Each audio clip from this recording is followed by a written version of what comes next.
The doorbell rang at exactly 7:43 p.m. on a Tuesday evening in March, and somehow, even before I looked through the peephole, I knew my life was about to shatter all over again. There, standing on my porch in Cedar Rapids, Iowa, illuminated by the yellow bug light I'd installed 5 years ago, was my son, Marcus. 10 years older, 10 years of lines around his eyes, 10 years of gray threading through his hair, 10 years of silence, and there he stood, a duffel bag in one hand and tears streaming down his face. My hand froze on the doorknob. The coffee mug I'd been holding in my other hand slipped from my fingers and shattered on the hardwood floor, hot liquid splashing across my slippers, but I didn't feel it. I didn't feel anything except the strange sensation of my heart trying to beat its way out of my chest while simultaneously stopping completely. He looked at me through the glass and I saw his lips move, forming words I couldn't hear through the door. "Mom, please." The thing is, when someone you love disappears without a trace for 10 years, you spend every single one of those 3,650 days imagining this exact moment. You rehearse what you'll say, how you'll react. You imagine yourself either throwing your arms around them or slamming the door in their face. You think you'll be prepared. You think you'll know exactly how you'll feel. You're wrong. I opened the door, and the March wind swept in, carrying with it the scent of impending rain and something else, something that smelled like the cologne Marcus used to wear, mixed with diesel fuel and regret. We stood there, mother and son, separated by 3 feet and 10 years of unanswered questions, staring at each other like strangers who somehow shared the same DNA. "Hi, Mama," he said, and his voice cracked on the second word. It was deeper than I remembered, rougher, like he'd spent those 10 years shouting or crying or both. But I'm getting ahead of myself.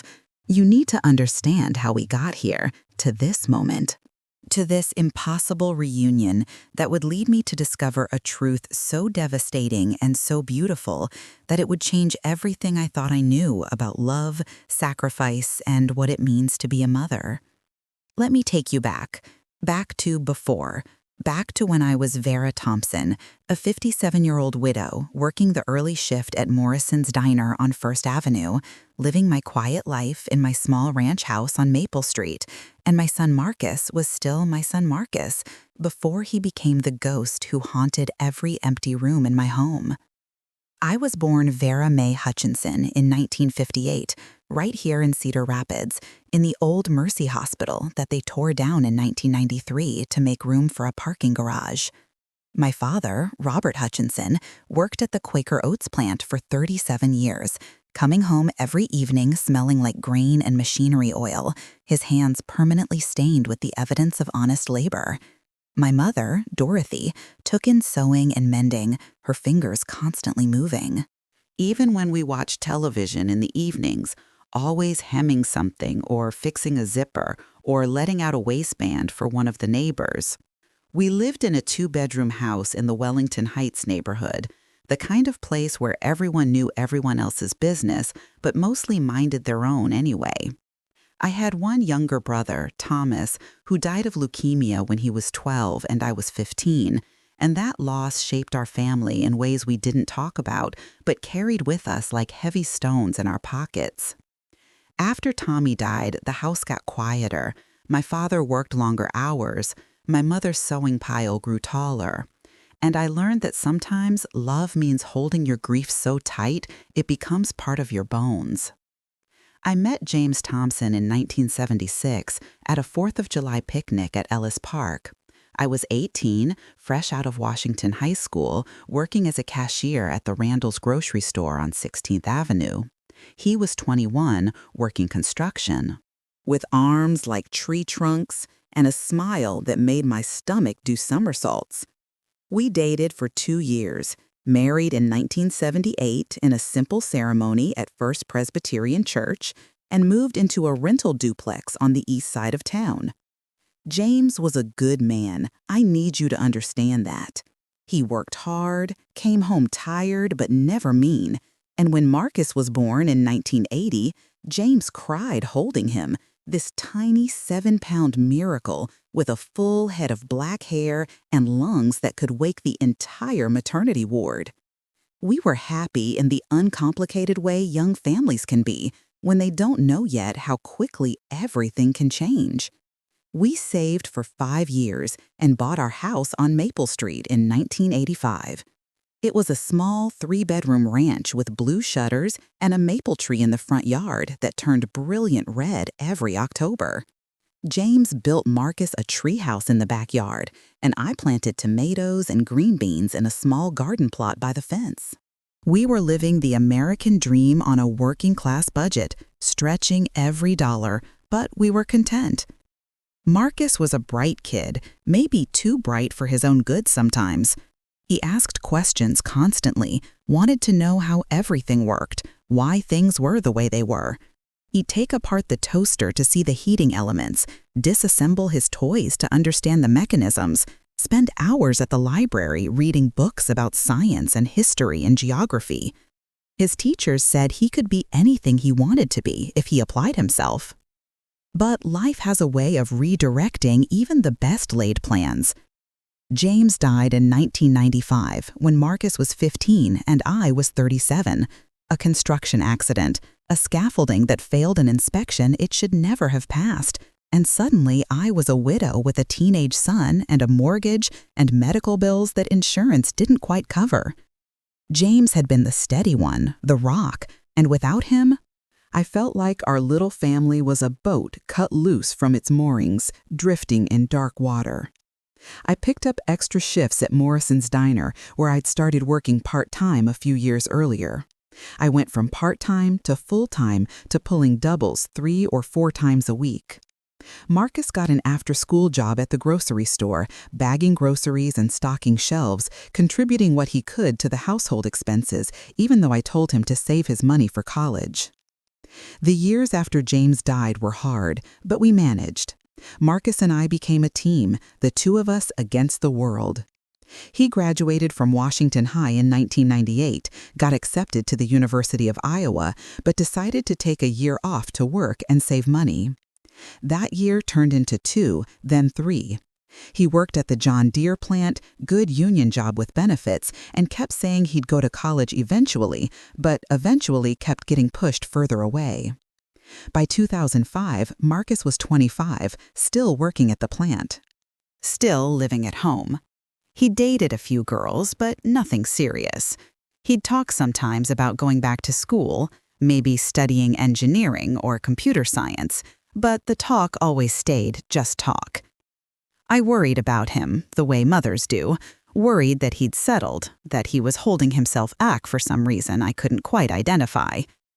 He was a good son, though, helped me around the house, fixed things when they broke, drove me to my doctor's appointments, sat with me in the evenings watching Jeopardy and Wheel of Fortune. We had our routines, our comfortable silences, our inside jokes that had been refined over years of just being the two of us. And then, on September 15th, 2007, everything changed. It was a Wednesday. I remember because Wednesdays were always my long days at the diner, pulling a double shift from 6 a.m. until 10 p.m. Marcus had the day off from the plant, some kind of maintenance shutdown. When I left that morning at 5:30, he was still asleep in his room, and I left a note on the kitchen counter like I always did, telling him there was leftover meatloaf in the fridge and to call me if he needed anything. I got home that night at 10:45, my feet aching, smelling like grease and coffee, looking forward to a hot shower and my bed. The house was dark when I pulled into the driveway, which wasn't unusual. Marcus often went to bed early before his work shifts. But something felt off. I can't explain it exactly, just a mother's intuition, a prickling at the back of my neck. I unlocked the front door and called out, "Marcus, you still up, honey?" Silence. I walked through the house, turning on lights. His bedroom door was open. His bed was made, which was unusual. Marcus wasn't messy, but he also wasn't the type to make his bed unless I nagged him about it. I looked in his closet. Some of his clothes were gone. Not all of them, but enough that I noticed. His work boots were missing from by the back door. His duffel bag, the green military-style one he'd bought at an army surplus store, was gone from the top shelf of his closet. On the kitchen table, weighted down by the salt shaker, was an envelope with my name on it in Marcus's handwriting. My hands shook as I opened it. The note was short, written on a piece of notebook paper, the kind with the blue lines and the 3 holes punched on the left side. Mom, I have to go away for a while. I can't explain why, but I need you to trust me. I love you more than anything in this world. Please don't look for me. Please don't worry. I'll come back when I can. I'm sorry. I'm so sorry. Marcus. I must have read that note 100 times that night, looking for hidden meanings, secret messages, some clue about where he was going or why. But there was nothing, just those few sentences that raised more questions than they answered. I called his cell phone. It went straight to voicemail. I called his best friend, Danny Kowalski. He hadn't heard from Marcus. I called the plant. They said Marcus had called in that morning and quit, effective immediately, said he was moving out of state for family reasons. I called the police. They took a report but explained that Marcus was a grown man, 27 years old, and his note made it clear he'd left voluntarily. Unless there was evidence of foul play or mental health crisis, there wasn't much they could do. I didn't sleep that night, or the next night, or the night after that. I spent the first week in a fog, calling his phone every few hours, even though it stayed disconnected. I drove around Cedar Rapids looking for his car, a 1998 Ford Taurus he'd bought used 3 years earlier, but I never found it.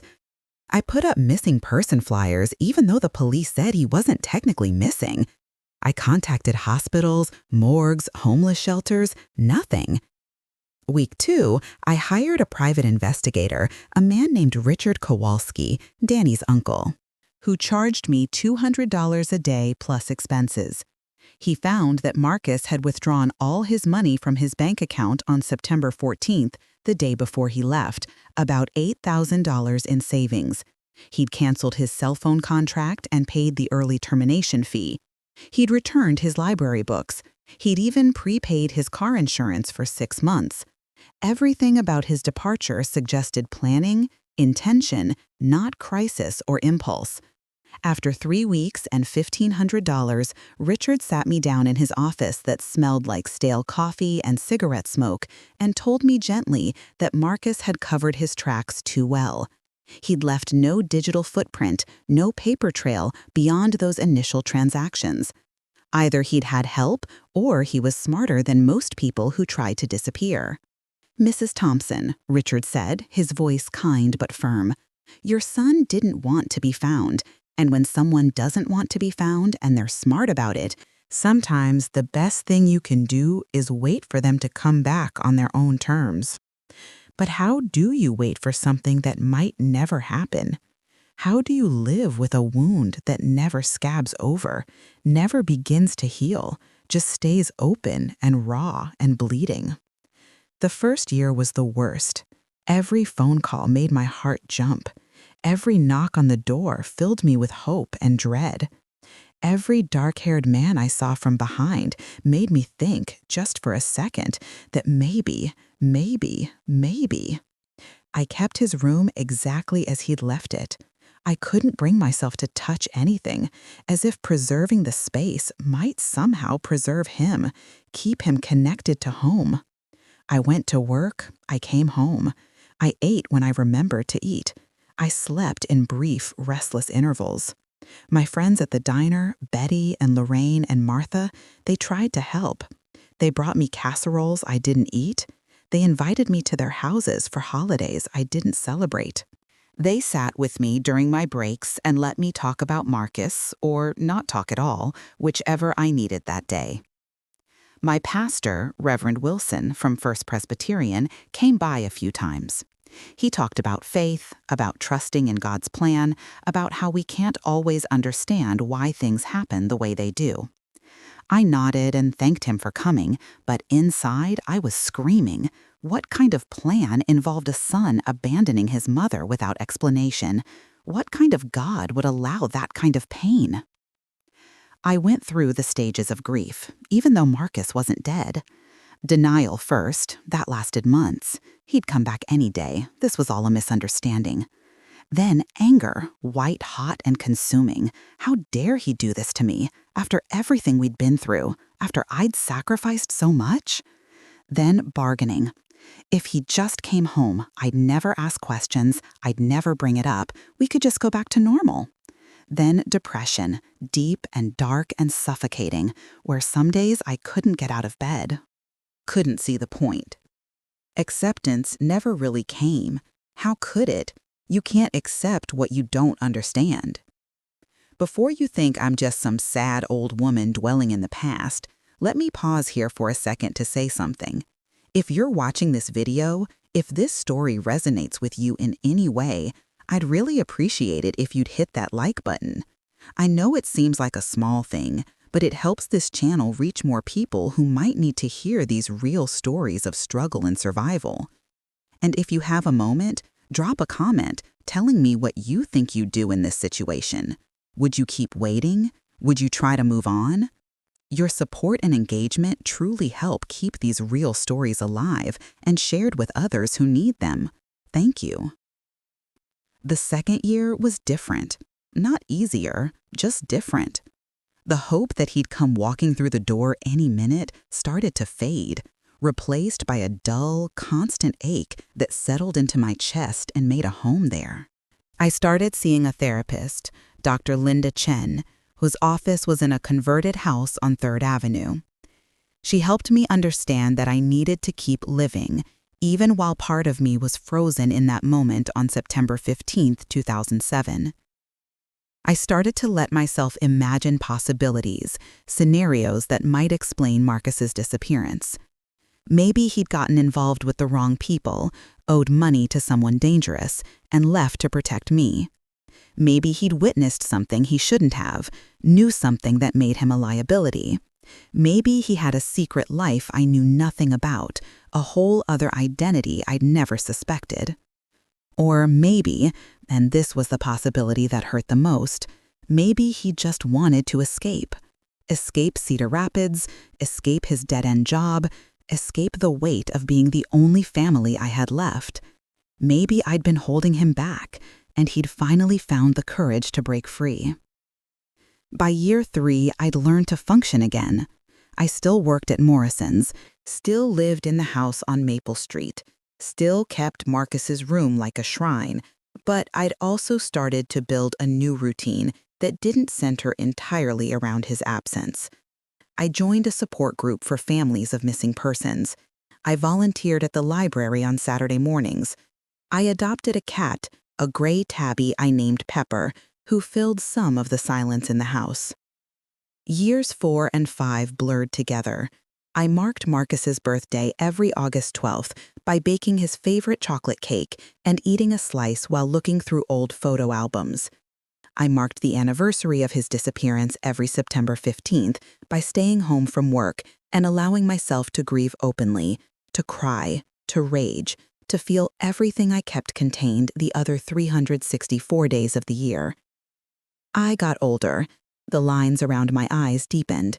My hair went from mostly brown to mostly gray. My knees started to ache when the weather changed. I watched my friends' children grow up, get married, have babies. I attended graduations and weddings and christenings, always with a smile on my face and a hole in my heart shaped like my missing son. Years 6, 7, and 8 brought a kind of numbness, not peace, never peace, but a sort of emotional callous that made daily life more bearable. I stopped checking my phone every 5 minutes hoping for a call. I stopped jumping at every unexpected noise. I stopped seeing Marcus in every stranger's face. The wound was still there, but I'd learned to carry it differently, The way you learn to walk with a permanent injury, adjusting your gait to accommodate the pain. People stopped asking me about Marcus. The conversations that used to start with "any word from your son" eventually became "how are you doing, Vera?" without any reference to the elephant in the room. I appreciated that in a way. It meant I could choose when to talk about him and when to pretend I was just a regular woman working at a diner, living her normal life. But normal is a lie we tell ourselves to get through the day.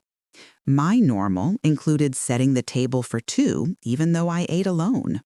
My normal included buying the shampoo Marcus used to use, just in case he came home and wanted it.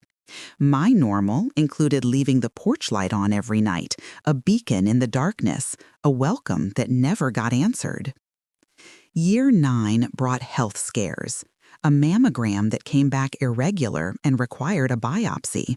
Thankfully, benign. High blood pressure that needed medication.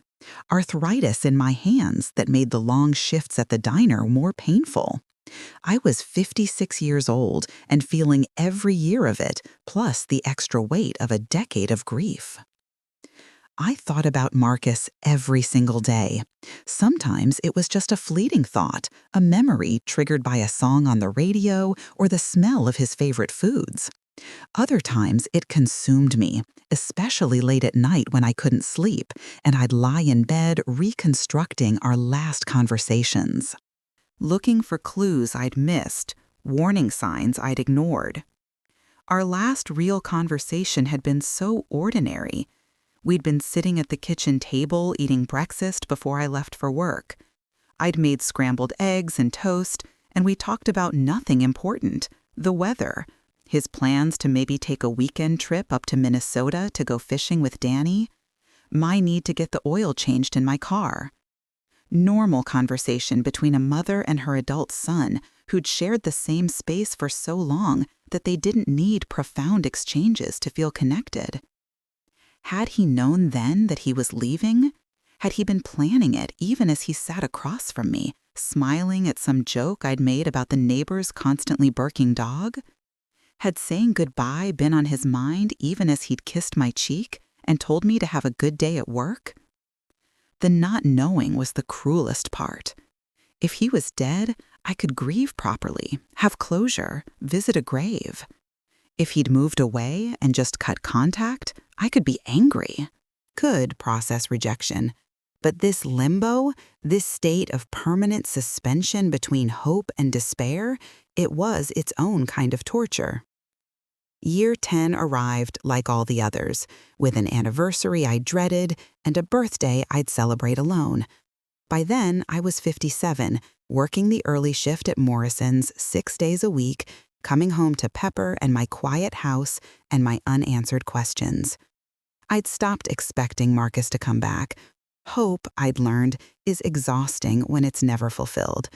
Better to accept that this was my life now, that I'd probably never know what happened or why, that some questions don't get answered no matter how desperately you need them to be. And then, on that Tuesday evening in March, 10 years and 6 months after Marcus walked out of my life, he walked back in. Standing in my doorway with my son's ghost made flesh, I felt time collapse.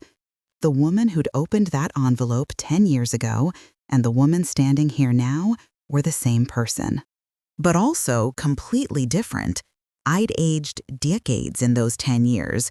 The mirror showed me a 57-year-old woman with deep lines around her mouth, gray hair I no longer bothered to dye, and eyes that had forgotten how to hold on to hope. But looking at Marcus, I saw something else in his eyes. Not just age or weariness. I saw fear.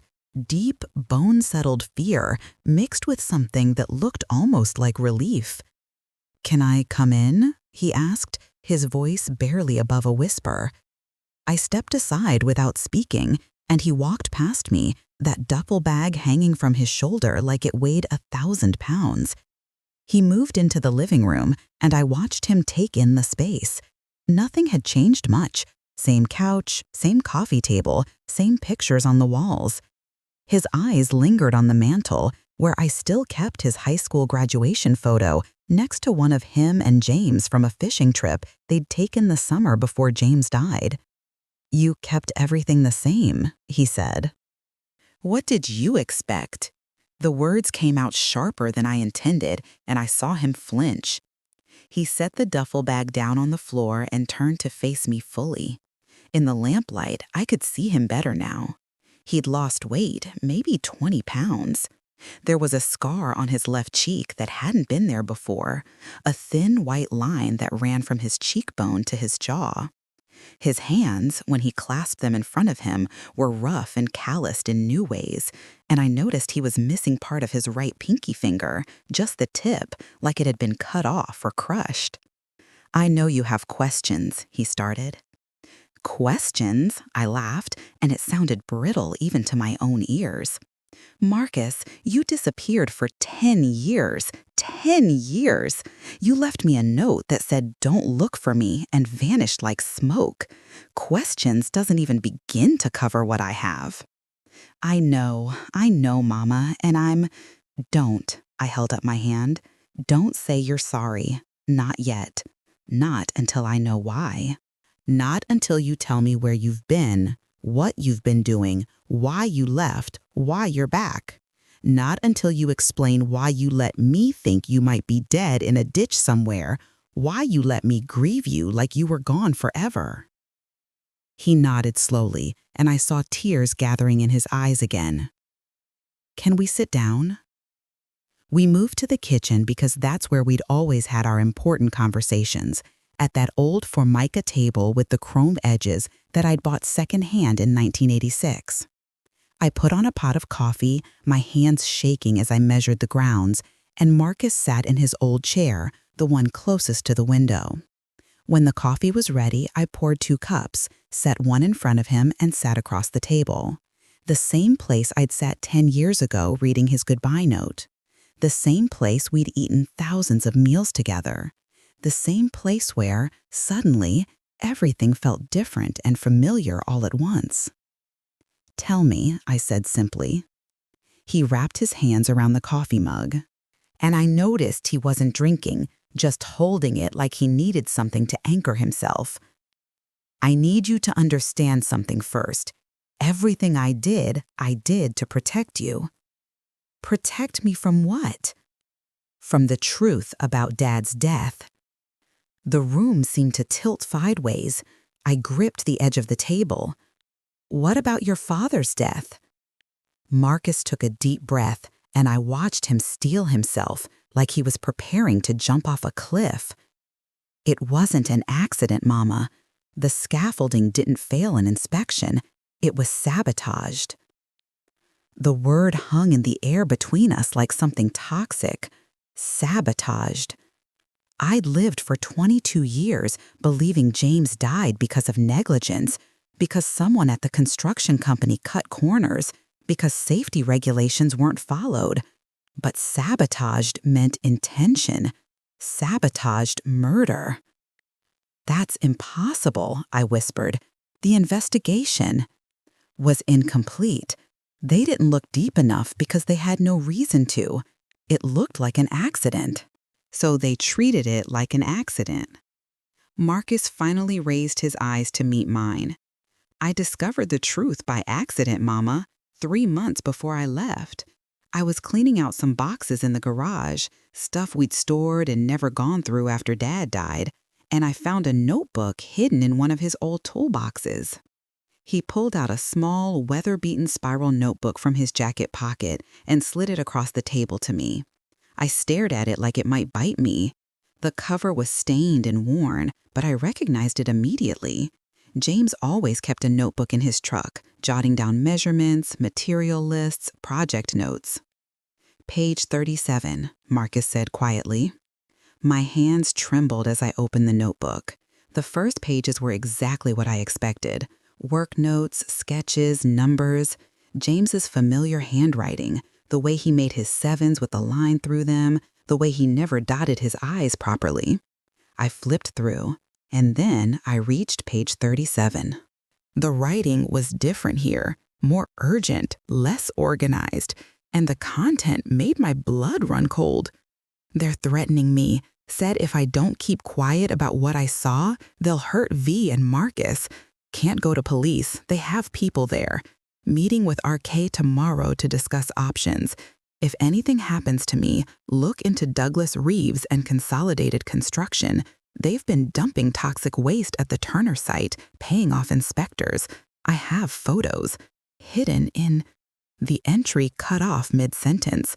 There was nothing after it. I looked up at Marcus, my heart hammering so hard I could hear it in my ears. What does this mean? Who's RK?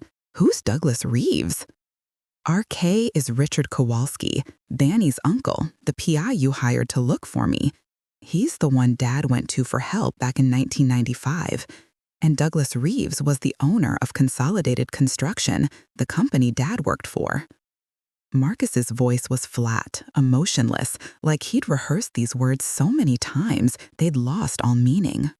After I found this notebook, I spent weeks digging into everything I could find. I tracked down Richard Kowalski, showed him the notebook. He'd been carrying that secret for 12 years, Mama. Dad had come to him a week before he died, told him everything, gave him copies of the photos he'd taken. I felt like I was drowning, like the kitchen walls were closing in. Why didn't Richard tell anyone? Why didn't he tell the police? Because 3 days after Dad died, Richard got a visit from 2 men who made it very clear what would happen to his family if he said anything about what Dad had told him. They knew about his wife, his kids, his grandkids. They had addresses, school schedules, daily routines. Richard was a private investigator, Mama. He knew what that meant. So he stayed quiet to protect his family. But the photos were never found. Dad wrote that he hid them, but he didn't say where in the notebook, and Richard never got them. We think whoever killed Dad got to them first, searched the house and garage while we were at the hospital or the funeral. I thought back to those awful days after James died. The house had been full of people, neighbors bringing food, friends offering condolences. Anyone could have slipped into the garage, searched through James's things while we were distracted by grief. The thought made my skin crawl.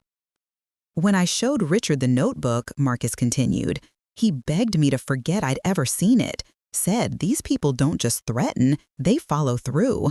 He told me about 3 other men who'd worked for Consolidated back in the 90s, men who'd asked too many questions or seen too much. One died in a car accident. One disappeared. One drank himself to death. But Richard always suspected the alcoholism wasn't entirely voluntary, if you know what I mean. I did know. I wished I didn't, but I did. Richard told me to burn the notebook, pretend I'd never found it, and live my life. But I couldn't, Mama. I couldn't let Dad's death be for nothing. I couldn't let these people just get away with murdering him. Marcus's voice cracked. So I started investigating on my own, quietly, carefully. I reached out to some of Dad's old coworkers, the ones who were still alive. I filed Freedom of Information requests for old inspection reports. I dug through public records looking for connections between Consolidated and the inspectors who signed off on their work. And you found something. I found everything. Evidence of bribery, falsified safety reports, toxic waste dumping that poisoned groundwater in 3 different counties. And I found out that Douglas Reeves had connections to organized crime in Chicago, that Consolidated Construction was essentially a front for laundering money and cutting corners to maximize profits regardless of safety or environmental impact. I felt sick. Marcus, you could have gone to the FBI I tried. I contacted the FBI field office in Omaha, sent them an anonymous tip with some of the evidence I'd gathered. And 2 weeks later, I came home from work to find my apartment broken into. Nothing stolen, but things moved. A message left on my bathroom mirror in soap. Drop it or your mother dies. The coffee mug slipped from my hand, though it didn't fall far enough to break, just clattered against the table, splashing coffee across the formica surface. Marcus grabbed napkins from the holder and started wiping it up, but I couldn't move. I just sat there, staring at him. They knew who I was. They knew about you. And I realized that Dad had been in the exact same position 12 years earlier, caught between doing the right thing and protecting his family. Marcus's voice dropped to barely a whisper. He chose to keep fighting, to meet with Richard, to try to find a way to expose them safely, and they killed him for it. So you left. The pieces were falling into place. And I hated every single one of them. I left to protect you. If I disappeared, if I took all the evidence with me and made them think I'd run away scared, you'd be safe. As long as they thought the threat was neutralized, there was no reason to hurt you. He looked at me with such anguish in his eyes. I had to make them think I'd given up, that I was too scared to do anything with what I'd found. So I quit my job, withdrew my money, cut all ties, and vanished. I made sure to leave a trail at first, enough that they could follow it and confirm I was really gone, really running. And then I went dark completely. Where did you go? Everywhere and nowhere. Moved around a lot the first few years. Montana, Wyoming, Oregon, Washington. Worked under the table, cash jobs, nothing that required ID or left a paper trail. Lived in a camper van, stayed at truck stops and campgrounds. He gestured to his missing fingertip. Had some close calls. They were looking for me for a while. Sent people to find me and make sure I wasn't still investigating. That's how I got this scar on my face, a reminder from 2 guys who caught up with me in Boise. But I convinced them I'd destroyed all the evidence, that I just wanted to be left alone. Oh God, Marcus. Tears were streaming down my face now. I kept gathering evidence anyway, Mama. More carefully this time, more slowly. I learned how to cover my tracks better, learned about digital encryption, anonymous file sharing, how to communicate without being traced. And I built a case, a real, solid, undeniable case.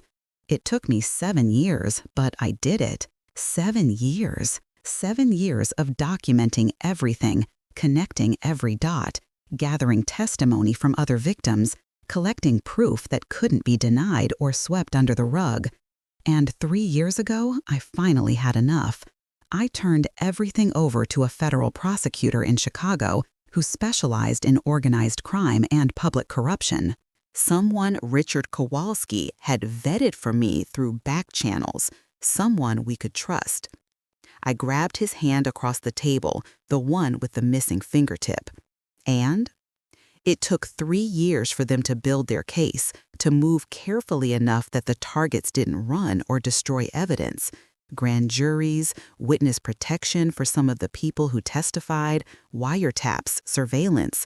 But they got them, Mama.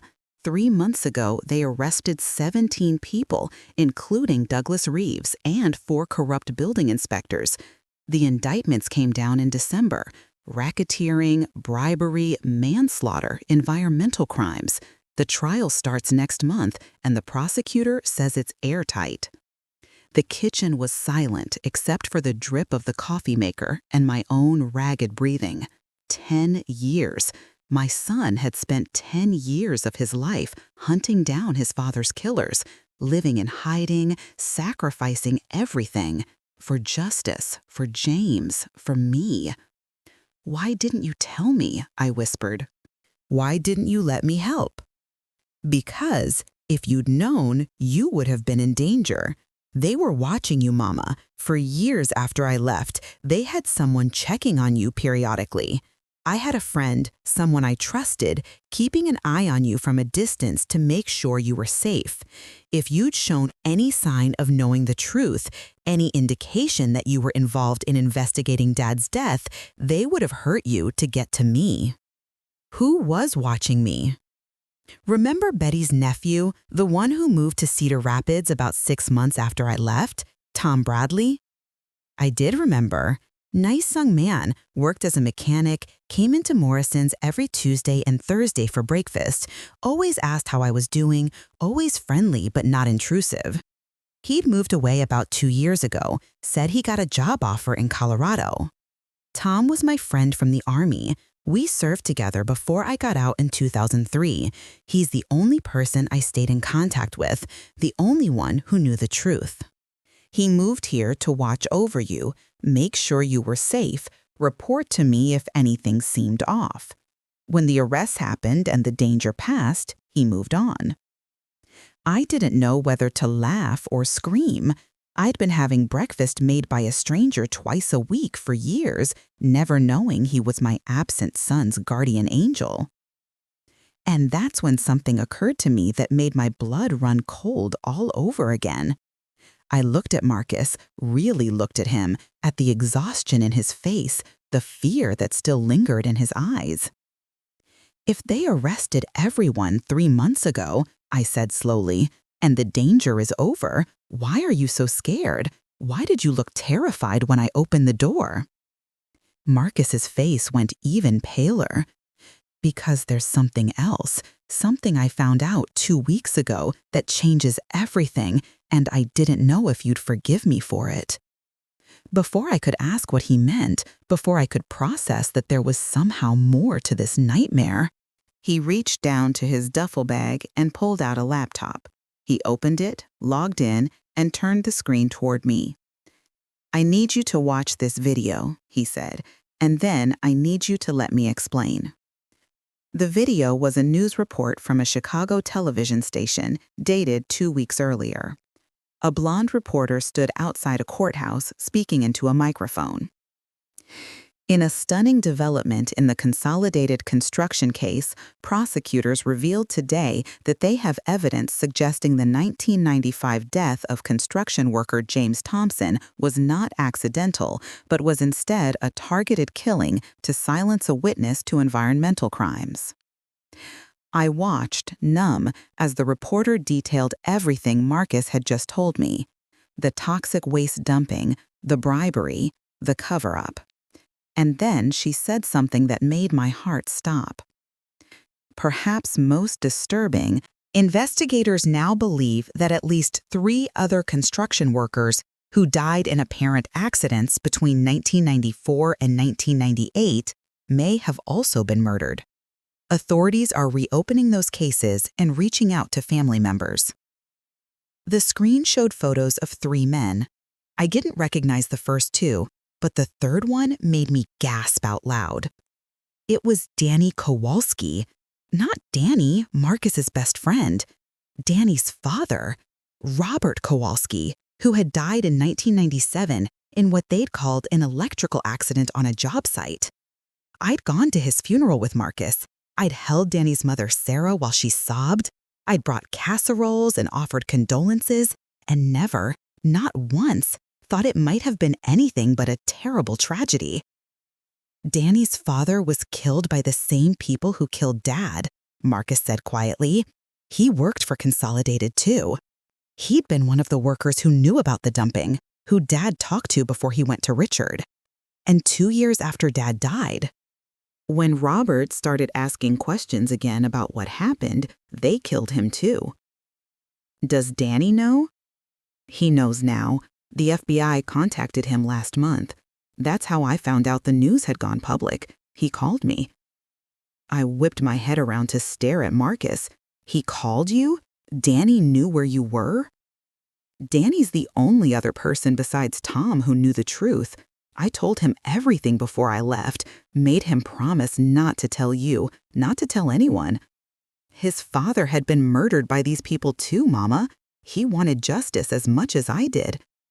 He helped me when he could, sent me money a few times when I was really struggling, let me know if anyone came around asking questions about me.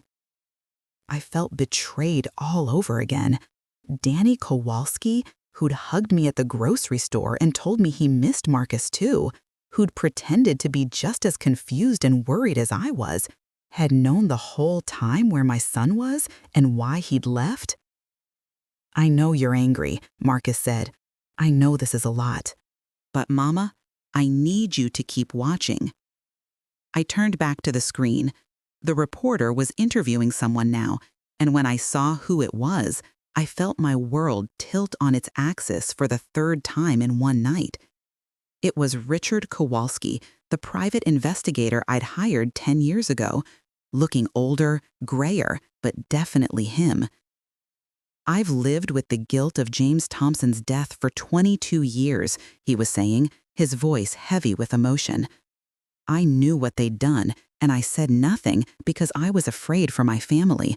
But I also stayed silent because I made a promise to his son, Marcus Thompson, that I would help him however I could to bring these people to justice the right way, safely, so that no one else would die." The reporter's voice came back. Richard Kowalski, a former private investigator, admits he withheld information from police, but says he was cooperating with federal investigators for the past 3 years. His testimony is expected to be crucial in the upcoming trial. The video ended. I sat there staring at the blank screen, trying to process everything. "When this news broke," Marcus said, "when my name started appearing in news reports as James Thompson's son who'd spent a decade investigating his father's murder, I knew I had to come home. Not just because the danger was over, but because I had to face you. I had to tell you the truth before you heard it from someone else, before reporters started showing up at your door asking for comments." "Reporters?" He nodded. "The prosecutor's office in Chicago called me last week. They said the media is really interested in this case, especially the human angle of a son who disappeared to avenge his father. They wanted to know if you and I would be willing to give interviews, appear at the trial, make victim impact statements." I stood up from the table so fast my chair scraped against the linoleum. I walked to the sink, gripped the edge of the counter, and tried to breathe. My husband had been murdered. My son had spent 10 years in hiding, in danger, hunting down killers. And now the whole world was going to know about it, was going to pick apart our tragedy and turn it into a new story. "I can tell them no," Marcus said quickly. "I can tell them to leave you alone, that you don't want to be involved. I needed you to know the truth, all of it, before anything else happens." I turned to face him, this man who was my son, but also a stranger, who'd sacrificed so much while I'd been living my ordinary life, pouring coffee and feeding my cat and grieving in my safe, ignorant bubble. "Is there anything else?" I asked. "Any other secrets? Any other revelations that are going to come out?" He hesitated, and I saw something flicker across his face. Fear? Shame? I couldn't tell. "There's one more thing," he said finally, "but it's not about Dad or the case." "What is it?" He took a deep breath. "I met someone 3 years ago in Seattle. Her name is Rebecca. She's a teacher, and we have a daughter. Her name is Emma, and she's 2 years old." Of all the revelations of this impossible night, this one hit differently, not with the sharp pain of the others, but with something that felt almost like joy mixed with profound sadness. I was a grandmother. I had a granddaughter I'd never met, and Marcus had built a whole life, a whole family, while I'd been here thinking he might be dead. "You have a daughter," I repeated, testing the words. "I do, and she wants to meet you. They both do, if you're willing to forgive me enough to let them into your life." I looked at my son, really looked at him, at everything he'd become in the 10 years I'd lost. He wasn't the 27-year-old who'd left that September morning. He was a man who'd fought for justice, who'd lived in hiding, who'd built a life out of scraps and determination. He was a father. He was a hero, though I doubted he'd ever call himself that. And he was still, despite everything, my son. "Where are they?" I asked. "Rebecca and Emma?" "At a hotel downtown. I didn't want to overwhelm you by bringing them here, not until I'd explained everything, not until I knew if you even wanted to see me." "Call them," I said. "Tell them to come here, tonight, right now." Marcus's eyes widened. "Are you sure?" "I've missed 10 years of your life, Marcus. I'm not missing another minute, and I want to meet my granddaughter."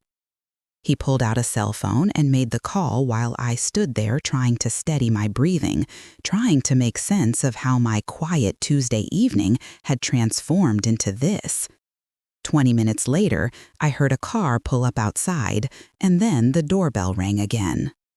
This time, when I opened it, there was a young woman standing there with kind eyes and brown hair pulled back in a ponytail, holding the hand of a little girl with curly dark hair and eyes that looked exactly like Marcus's had at that age. "Mrs. Thompson?" the woman said. "I'm Rebecca, and this is Emma." The little girl, my granddaughter, looked up at me with curiosity and none of the fear or hesitation adults carry. "Hi," she said. "Daddy said you're my grandma." I knelt down, my knees protesting, but my heart overriding the pain, and looked at this child who was part of Marcus, part of James, part of me. "I am," I said, my voice breaking. "I'm your Grandma Vera." And then she did something that shattered me completely. She stepped forward and wrapped her tiny arms around my neck in a hug, trusting and complete, the way only small children can hug. And she whispered in my ear, "Daddy said you'd have the best hugs." I held my granddaughter and cried, and this time the tears weren't just from grief or shock or anger. They were from something else entirely, something that felt almost like healing. That first night with Emma and Rebecca in my house felt like stepping into an alternate universe where the impossible had become real. We sat in my living room, the four of us. Marcus on the couch with Rebecca tucked against his side, Emma on the floor playing with Pepper, who'd emerged from wherever he'd been hiding to investigate the new arrivals. I sat in James's old recliner, the one I'd never been able to bring myself to get rid of, and watched my son interact with his daughter and his partner, and I felt like I was watching someone else's life.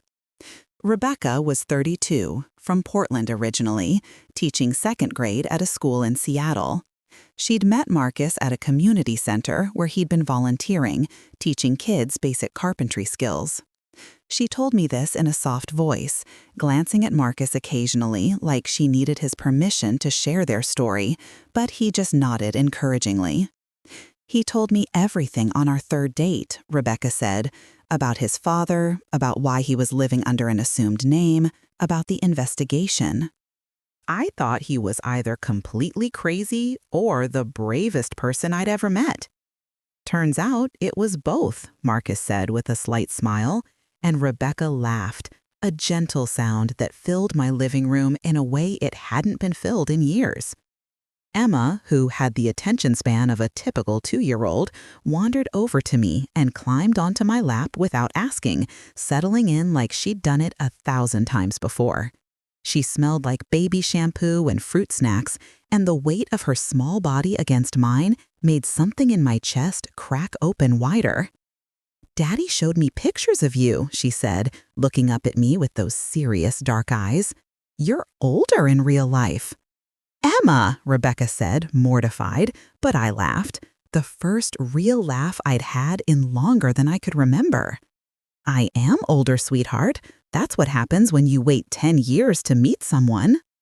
We stayed up until nearly 2 in the morning, talking, catching up on a decade of missed moments.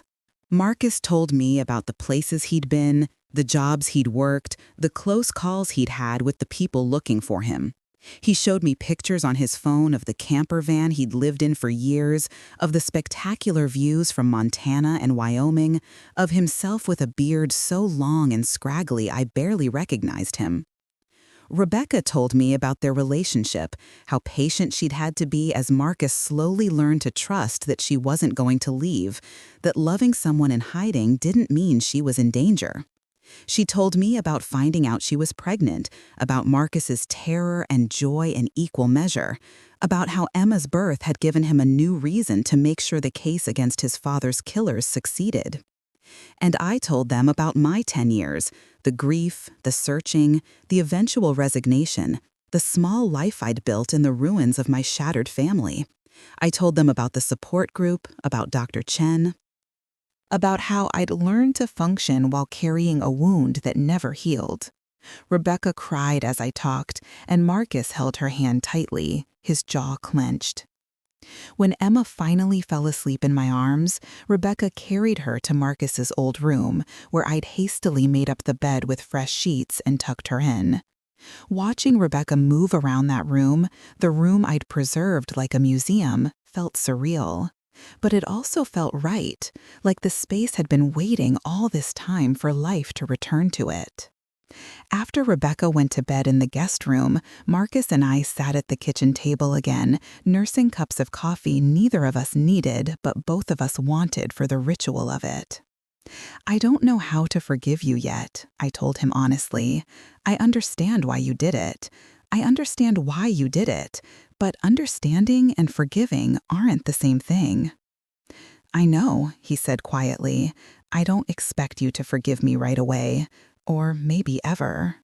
I just need you to know that leaving you was the hardest thing I've ever done, and not a single day went by that I didn't think about you, worry about you, wish I could call you.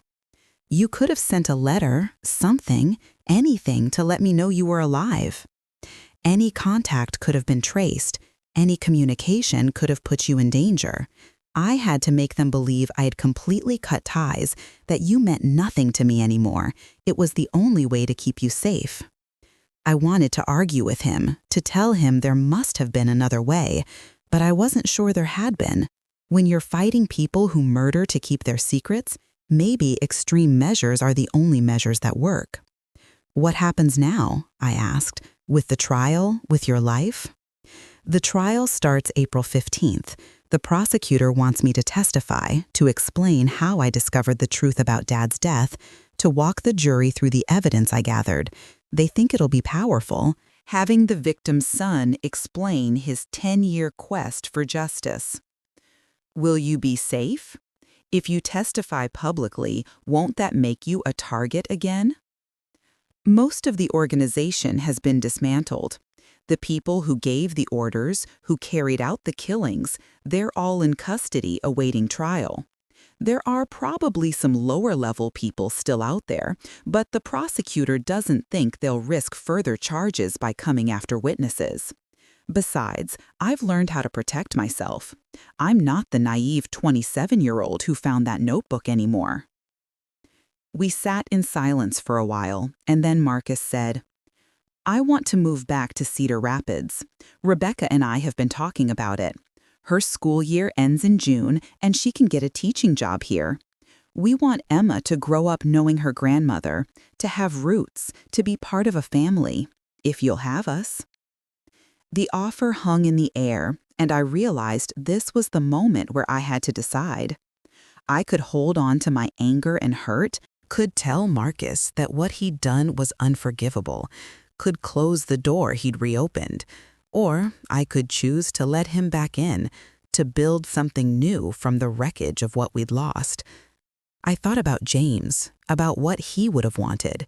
He'd died trying to do the right thing, trying to stop corruption and protect people. Marcus had spent 10 years finishing what his father started. How could I honor James's memory better than by embracing the son who'd sacrificed everything to seek justice for him? Of course I'll have you, I said. This is your home. It's always been your home. Marcus's face crumpled, and he put his head down on his arms on the table and sobbed. I reached across and put my hand on his shoulder, and we sat like that while he cried out 10 years of fear and loneliness and guilt. Eventually, he lifted his head, wiped his eyes, and gave me a watery smile. Thank you, Mama. Don't thank me yet. You're going to help me clean out the garage. 10 years of accumulated junk, and you're going to sort through every bit of it. He laughed, and it sounded so much like James's laugh that my heart ached. The next few weeks were a whirlwind. The story broke nationally, picked up by major news outlets, and suddenly my quiet life became very not quiet. Reporters called constantly until I finally unplugged my landline. A news van parked outside my house for 3 days until Martha from the diner, bless her heart, brought them coffee laced with laxatives and suggested they might want to find a bathroom. The attention was overwhelming, but Marcus and I learned to navigate it together. He gave one interview to a national morning show where he sat calmly and explained everything. The interviewer asked if he'd do it all again, knowing what he knew now, and Marcus looked directly into the camera and said, "My father was murdered for trying to stop dangerous criminals. If I had to disappear for 20 years instead of 10 to make sure his killers face justice, I'd do it, every single time." The clip went viral. People called Marcus a hero. Others called him reckless. Some questioned why he'd put his mother through such anguish. But the overwhelming response was support, and more importantly, other families started coming forward. Families of the other men who died working for Consolidated Construction. Families who'd always suspected their loved ones' deaths weren't accidents. Families who now had hope for answers. By mid-April, the prosecutor's office had reopened 6 additional cases. 6 more families who might finally get justice. The trial began on April 15th, as scheduled, in a federal courthouse in Chicago. Marcus testified on April 22nd, and Rebecca and I sat in the gallery watching him. He was steady, clear, detailed. He walked the jury through finding the notebook, through his years of investigation, through the evidence he'd gathered. He talked about his father, about the kind of man James had been, about how he'd tried to do the right thing and paid for it with his life. When the defense attorney tried to suggest Marcus had fabricated evidence or had ulterior motives, Marcus looked at him calmly and said, "I gave up 10 years of my life. I missed my mother's birthdays, her health scares, her everyday existence. I lived in a van eating canned beans and truck stop hot dogs. I did this because my father was murdered and the people who killed him needed to face justice. What ulterior motive could possibly be worth that?" The courtroom was silent. Even the defense attorney seemed to have no response. I testified the next day. They asked me about James, about the day he died, about the years after. They asked me about Marcus's disappearance, about what it had been like not knowing if my son was alive or dead. I told them the truth, all of it, and when I was done, I saw several jurors wiping their eyes. The trial lasted 5 weeks. In the end, all 17 defendants were convicted on multiple counts. Douglas Reeves, the man who'd ordered the killings, got life in prison without possibility of parole. The others got sentences ranging from 15 to 40 years. The corrupt inspectors lost their licenses and their freedom. The organization that had operated with impunity for decades was dismantled completely. On the day of sentencing, June 3rd, the judge allowed victim impact statements. I stood at the podium in that courtroom and looked at Douglas Reeves, this man who'd ordered my husband's death, who'd stolen 22 years of my life with James, who'd forced my son into hiding for a decade. "You took my husband from me," I said, my voice steady even though my hands shook. "You took my son's father. You stole years we can never get back, moments we can never reclaim. But you didn't break us. You didn't destroy our family. We're still here, and you're going to prison for the rest of your life. That's justice. That's what my husband died fighting for. And that's what my son sacrificed 10 years to achieve."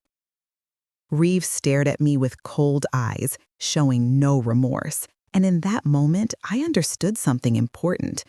Some people are simply incapable of empathy, of understanding the pain they cause. I'd spent years imagining James's killer as a monster, but looking at Reeves, I saw he was worse than that. He was ordinary, just an ordinary man who'd chosen profit over human life.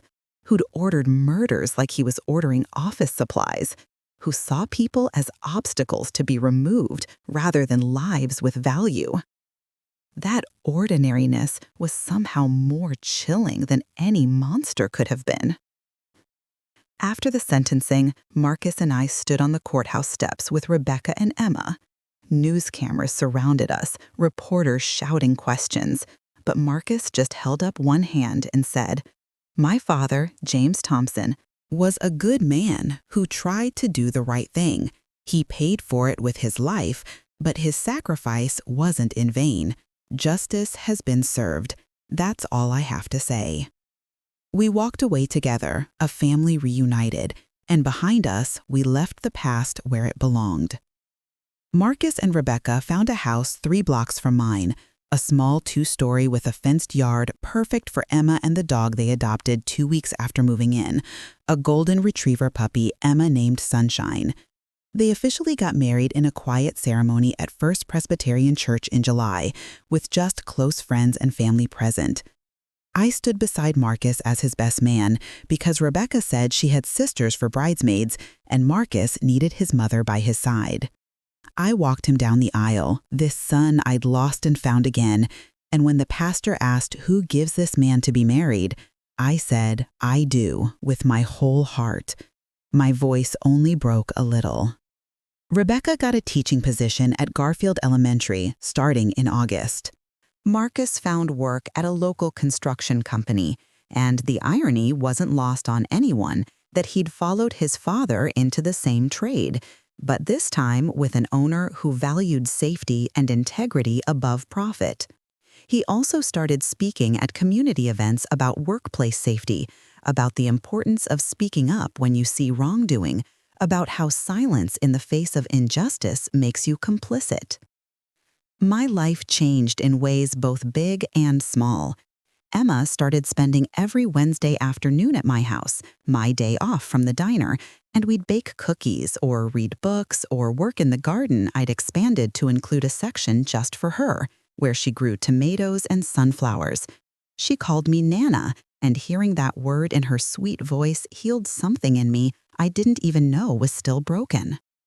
Rebecca and I became close in unexpected ways.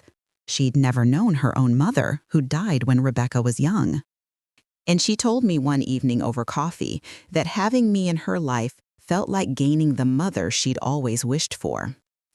We went shopping together, cooked Sunday dinners together, talked about everything from recipes to raising children to the challenges of loving a man who'd been through trauma. The house on Maple Street, which had been so quiet for so long, filled with noise again. Emma's laughter, Sunshine's barking, Marcus and Rebecca stopping by for impromptu dinners. Family game nights where we played Uno and Monopoly and argued good-naturedly about the rules. I started sleeping better. The nightmares that had plagued me for years, dreams of Marcus calling out to me from somewhere I couldn't reach, finally faded.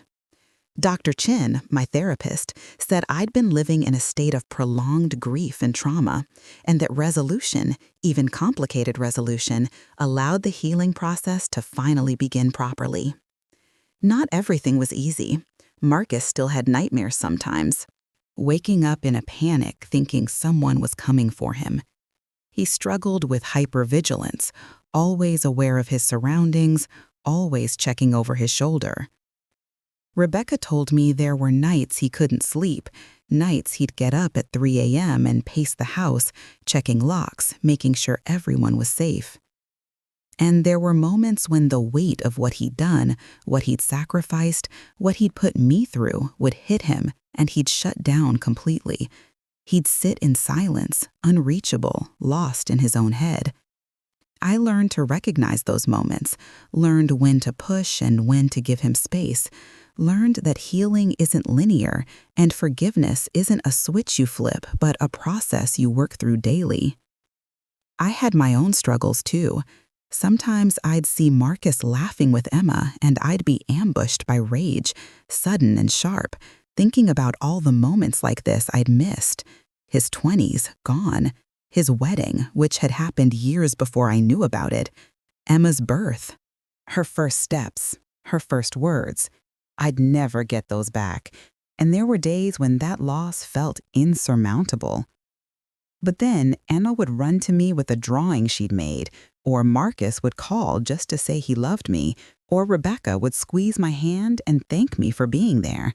And I'd remember that dwelling in the past meant missing the present, and the present was pretty damn good. The other families, the ones who'd also lost people to Consolidated Construction's greed, reached out to us. We formed a support group, meeting monthly at the library, sharing our stories, helping each other navigate the complicated emotions that came with delayed justice. Sarah Kowalski, Danny's mother, became a close friend.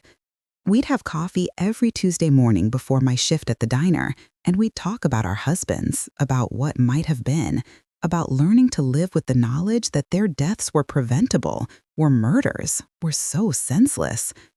But we also talked about survival, about resilience, about how we'd raised sons who became men of integrity because that's what their fathers had been. Danny had joined the FBI after learning about his father's murder, determined to fight the kind of corruption that had killed both our husbands. That felt like its own form of justice. The story continued to get attention. A documentary filmmaker reached out, wanting to make a film about Marcus's investigation. We declined. A book publisher offered Marcus a substantial advance to write a memoir. He declined that too. "This isn't a story for profit," he told them. "This was my life, my father's death, my mother's pain. It's not entertainment." But he did agree to work with a nonprofit organization focused on workplace safety and whistleblower protection. He helped develop training programs, spoke at conferences, consulted with legislators on strengthening protections for workers who report unsafe conditions. James's death and Marcus's crusade for justice were making a real difference in ways that mattered more than any book or movie ever could. I turned 58 that September, and Marcus threw me a surprise party at their house. All my friends from the diner, people from church, neighbors, members of our support group. Emma had made me a crown out of construction paper and glitter, declaring me the birthday queen. We ate cake and laughed and told stories, and for the first time in over a decade, I blew out birthday candles and didn't wish for Marcus to come home. He was already home. We all were. That night, after everyone had left and I was getting ready to go back to my own house, Marcus walked me to my car. It was a clear night, stars bright in the sky the way they only get in Iowa when you're far enough from the city lights. "Thank you," he said simply. "For what?" "For letting me come back, for forgiving me, or at least trying to, for accepting Rebecca and Emma, for being the kind of mother who raised a son stubborn enough to chase justice for 10 years. He paused. "Dad would be proud of you, you know, of how strong you've been." I looked up at those stars, thinking about James, about everything we'd lost and everything we'd somehow found again. Your father would be proud of you too, Marcus. You finished what he started. You made sure his death meant something. We stood there in comfortable silence, and then Marcus hugged me, tight and long, and I held my son and thought about how far we'd come from that terrible September night when he'd disappeared, from that shocking March evening when he'd returned. Life wasn't perfect. We still carried scars, still had wounds that hadn't fully healed, but we were together. We were a family again, and sometimes that's the only kind of happy ending that matters. If you've made it this far in my story, if you've walked with me through all this pain and confusion and eventual joy, I want to thank you from the bottom of my heart. I know it's been a long journey, and I appreciate you sticking with me through every twist and turn. If this story touched you in any way, I'd be so grateful if you'd hit that like button to help others find these real stories of struggle and triumph. And if you're not already subscribed to this channel, please consider subscribing so you don't miss more authentic stories of women finding their strength later in life. I'd also love to hear from you in the comments. What did you think of Marcus's decision to disappear for 10 years? Would you have done the same or something different?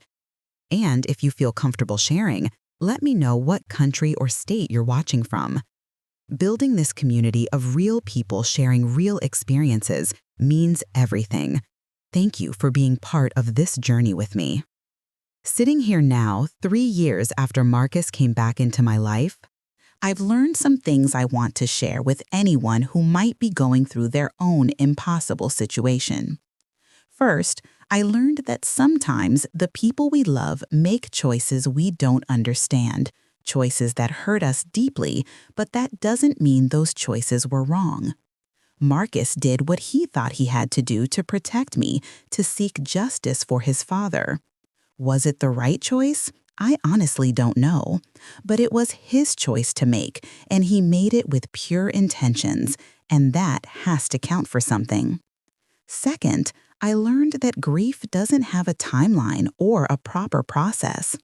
I grieved Marcus for 10 years, even though he wasn't dead. That grief was real and it was valid, and no one gets to tell you how long mourning should last or what form it should take. Whether you're mourning someone who died or someone who left or someone who changed so much they might as well be a different person, your pain is legitimate. Third, I learned that forgiveness is complicated.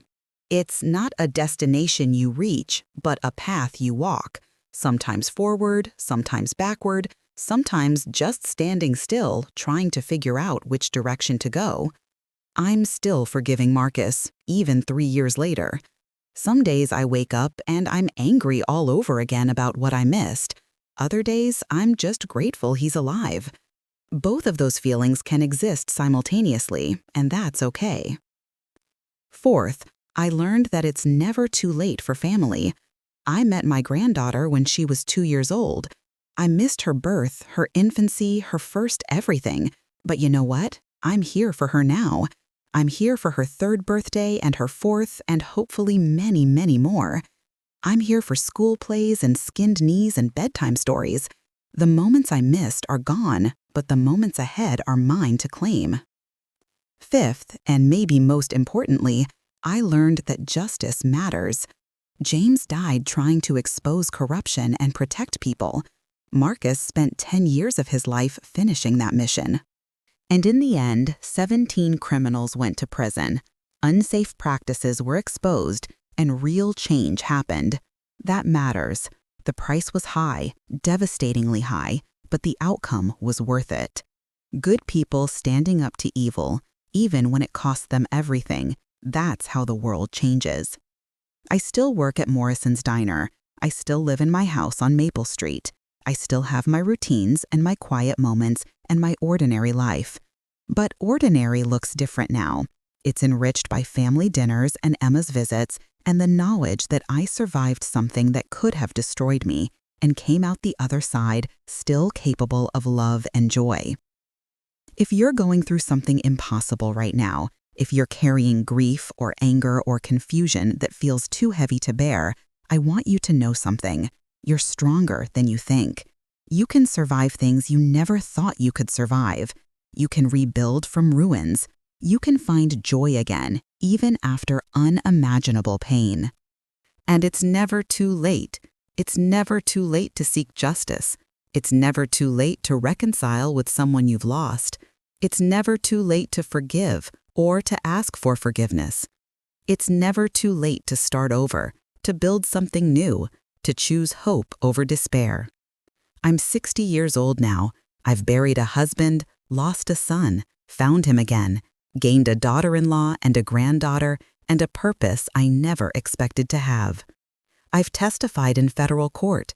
I've been on national television. I've learned more about corruption and crime than I ever wanted to know. I've learned more about resilience and strength than I ever knew existed. And I'm here to tell you that no matter how old you are, no matter how much you've lost, no matter how impossible your situation seems, there is always the possibility of something better on the other side. You just have to keep breathing, keep moving forward, keep choosing to believe that tomorrow might surprise you. Marcus and I planted a tree last spring in the backyard, a maple sapling in memory of James. Emma helped us dig the hole and carefully place the young tree in the earth. As we covered its roots with soil, Marcus said, "This tree is going to outlive all of us. It's going to be here long after we're gone, growing stronger every year." And I thought about how that's what we do, isn't it? We plant seeds. We do what we can with the time we have. We fight for what's right, even when the cost is high. We hold on to hope, even when hope seems foolish. We love fiercely and forgive imperfectly, and keep showing up day after day after day. That's the story of how I lost my son for 10 years and found him again, only to discover that he'd spent that entire time seeking justice for his father. It's a story of pain and sacrifice and complicated love. It's a story of justice delayed but not denied. It's a story of a family shattered and rebuilt, different than before, but still whole. And it's a reminder that you never know what tomorrow might bring. The doorbell might ring, and everything might change. The truth you've been seeking might finally come to light. The person you thought was lost might find their way home. Keep your porch light on. Keep your heart open, even when it's been broken. Keep believing that healing is possible, that change is possible, that justice is possible. Because sometimes, just sometimes, the impossible happens. And when it does, you want to be ready. Thank you for listening to my story. Thank you for being part of this community. Thank you for believing that real stories from real women matter. I'm Vera Thompson, and this was My Truth.